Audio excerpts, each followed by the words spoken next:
Hello friends, आज हम पढ़ेंगे क्लास 8 का रिसोर्सेज चैप्टर 1। तो स्टार्ट करते हैं। देखिए, वाटर, इलेक्ट्रिसिटी या रिक्शा या फिर वेजिटेबल्स या टेक्स्ट बुक्स सब चीज़ों में एक चीज़ कॉमन होती है और वो चीज़ है कि उन सब चीज़ों का एक उनको यूज़ होता है, उनको यूटिलिटी कहते हैं। यूटिलिटी और usability is what makes an object और सब्जेक्ट और रिसोर्स। इसका मतलब ये है कि कोई भी चीज़ जिसका इस्तेमाल किया जा सकता है वह एक रिसोर्स है। वैल्यू का मतलब होता है उसकी वर्थ है। कुछ रिसोर्सेज होते हैं जिनकी वैल्यू होती है और कुछ रिसोर्सेज जिनकी वैल्यू नहीं होती है। फॉर एग्ज़ाम्पल, मेटल्स जो हैं उनकी इकोनॉमिक वैल्यू है। अ ब्यूटीफुल लैंडस्केप या ब्यूटीफुल सीनरी या फिर आप माउंटेन्स जाते हो तो उसकी कोई वैल्यू तो नहीं है, लेकिन दोनों इम्पॉर्टेंट हैं ह्यूमन नीड को सेटिस्फाई करने के लिए।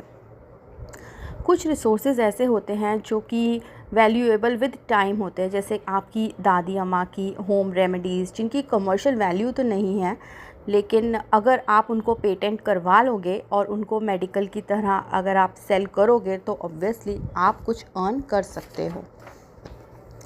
टाइम और technology are two important factors that can change substance into resources. अगर आप किसी भी चीज़ में टाइम लगाओगे और कुछ टेक्नोलॉजी यूज़ करोगे तो आप किसी भी चीज़ को रिसोर्स में कन्वर्ट कर सकते हो।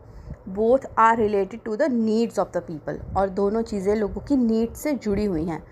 लोग खुद ही रिसोर्स हैं, इम्पॉर्टेंट रिसोर्स हैं, क्योंकि उनके अंदर ही आइडियाज़ आते हैं, लोगों को नॉलेज है, वो कुछ इन्वेंशन कर सकते हैं, डिस्कवरी कर सकते हैं, जिसकी वजह से और रिसोर्सेज बनेंगे। तो इसलिए कहते हैं लोग भी रिसोर्स हैं। जैसे कि अगर हमने फायर की डिस्कवरी करी है जिसकी वजह से कुकिंग हो सकती है या फिर अदर प्रोसेसेस हो सकते हैं। व्हील की डिस्कवरी करी है जिसके डेवलपमेंट होने से हमें ट्रांसपोर्ट मिल गया है। तो टेक्नोलॉजी जो है हाइड्रो इलेक्ट्रिसिटी जनरेट किया है जिसकी वजह से एनर्जी हमको मिली है। एनर्जी के कुछ टाइप्स रिसोर्सेज के कुछ टाइप्स होते हैं और इनको बेसिकली 3 टाइप्स में क्लासिफाई किया गया है, जैसे natural, human made and human. Natural resources होते हैं जो कि नेचर से मिलते हैं, उनमें हमने कुछ बदलाव नहीं किया है। जैसे कि एयर जिसमें हम सांस ले रहे हैं, पानी, हमारे रिवर्स और लेक्स में जो है सॉइल, मिनरल्स हैं, ये सब नेचुरल रिसोर्सेज हैं और ये resources free gifts of nature हैं और इनको हम डायरेक्टली यूज़ कर सकते हैं। इसके लिए हमें technology in some cases technology की रिक्वायरमेंट पड़ती है। अदरवाइज़ इनकी हम लोग रेगुलर इनको नॉर्मली भी यूज़ कर सकते हैं, टेक्नोलॉजी की नहीं भी ज़रूरत पड़ेगी। नेचुरल रिसोर्सेज 2 किस्म के होते हैं, एक तो रीन्यूएबल, एक नॉन रीन्यूएबल। रीन्यू जिनको बार बार आप रीन्यू कर सकते हो, नॉन रीन्यूएबल जो बार बार रीन्यू नहीं होते हैं। Renewable resources are those which gets renewed और replenished quickly. Some of these are unlimited and are not affected by human activities such as solar and wind energy जो है ये अनलिमिटेड हैं। Human activities जो भी कर रहे हैं, सन जो है उसकी तरफ से जो सोलर एनर्जी आ रही है, जो हवा चल रही है, उसमें हम कुछ बदलाव तो नहीं कर सकते, तो ये रीन्यूएबल रिसोर्सेज होते हैं। और इसके अलावा कुछ रीन्यूएबल रिसोर्सेज जैसे वाटर, सॉइल, फॉरेस्ट, इनका जो है can affect there stock. Water जो है अनलिमिटेड रीन्यूएबल रिसोर्स है, बट शॉर्टेज और drawing up of natural sources अगर सूख जाएँ तो शॉर्टेज हो जाएगी वर्ल्ड में। नॉन रीन्यूएबल रिसोर्सेज कौन से होते हैं? Non renewable resources are those which have a limited stock. One the stocks are exhausted, it may take thousands of year to be renewed. For example, coal, petroleum, natural gas जो है इनको already बनने में millions of years लगे हैं और अगर हम इनको ख़त्म कर देंगे तो फ्यूचर यूज़ के लिए नहीं बचेंगे। तो ये नॉन रीन्यूएबल रिसोर्सेज हैं। तो इसका मतलब आपको 2 चीज़ें पता चल गई, renewable resources, non renewable resources. Renewable resources जैसे सोलर एनर्जी, विंड एनर्जी जो अगेन एंड अगेन आपको मिलती जाएगी, अनलिमिटेड है।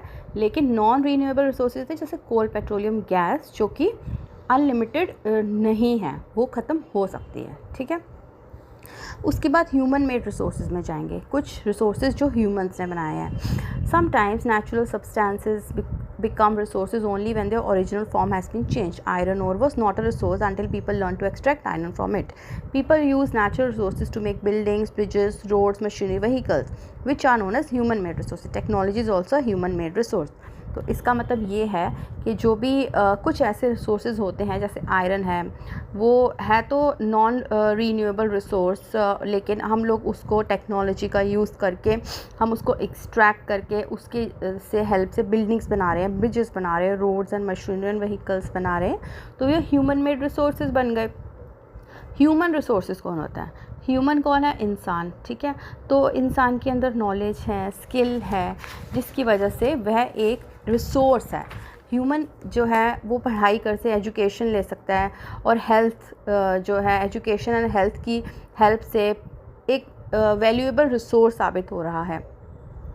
वो हम लोग अगर लोगों की स्किल्स को अच्छा बनाएंगे, नए नए कोर्सेज बच्चे करेंगे, कुछ नया सीखेंगे, तो वो एज अ रिसोर्स ही डेवलप होगा ना इंडिया के लिए। अब जो भी मतलब आप जहाँ भी रहते हो तो उसके लिए एक रिसोर्स डेवलपमेंट हो जाएगी। नेक्स्ट हमारा इसमें पार्ट है कंजर्विंग रिसोर्सेज। तो इसमें है कंजर्विंग का मीनिंग होता है उनको बचा के रखना, कंजर्व करना।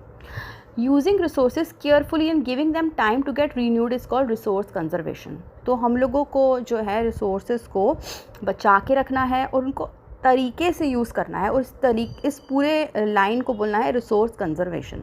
मतलब कि रिसोर्स को अच्छी तरीके यूज़ करने को रिसोर्स कंजर्वेशन कहते हैं। Balancing the need to use resources and also conserve them for the future is called sustainable resources. और इस तरह के यूज़ करना है कि हमारे लिए भी अच्छा रहे और आने वाली जनरेशन्स के लिए भी बचा रहे, और उसको कहते हैं sustainable development. There are many ways of conserving resources. Each person can contribute by reducing consumption, recycling and reusing things. ये तो आपको पढ़ा ही होगा, 3 R's का यूज़ करके रीयूज़, रिड्यूस एंड रिसाइकल करके हम लोग जो है रिसोर्स को कंजर्व कर सकते हैं। और एक एक बंदा अगर अपनी रिस्पॉन्सिबिलिटी लेगा तो बिल्कुल ये रिसोर्सेज कंजर्व हो जाएंगे। हमारे प्लानट का जो फ्यूचर है एंड पीपल जो उससे जुड़े हुए हैं, वह लाइफ सपोर्ट है हमारी। ये सिर्फ एक कंट्री की ड्यूटी नहीं है, पूरे वर्ल्ड की ड्यूटी है कि रिसोर्सेज को वो तरीके से इस्तेमाल करें। तो और देयरफॉर ये ड्यूटी है कि हम ये देखें कि रिन्यूएबल रिसोर्सेज सस्टेनेबल रहें और आगे आने वाली जनरेशन्स के लिए मिले। The diversity of life on earth is conserved. Earth के ऊपर डाइवर्सिटी ऑफ लाइफ कंजर्व रहे, बची रहे, और नेचुरल इन्वायरमेंट सिस्टम को जो डैमेज हो रहा है उसको मिनिमाइज़ कर सकें। तो इसमें मोस्ट इंपॉर्टेंट आ रहा है some principles of sustainable development. कुछ प्रिंसिपल्स होते हैं जैसे कि respect and care for all forms of life. हमें सारे फॉर्म्स ऑफ लाइफ की, चाहे वो बर्ड्स हैं, प्लांट्स हैं, एनिमल्स हैं, सबकी रिस्पेक्ट करनी है, केयर करना है। Improve the quality of human life करनी है, ह्यूमन लाइफ की क्वालिटी को भी इम्प्रूव करना है।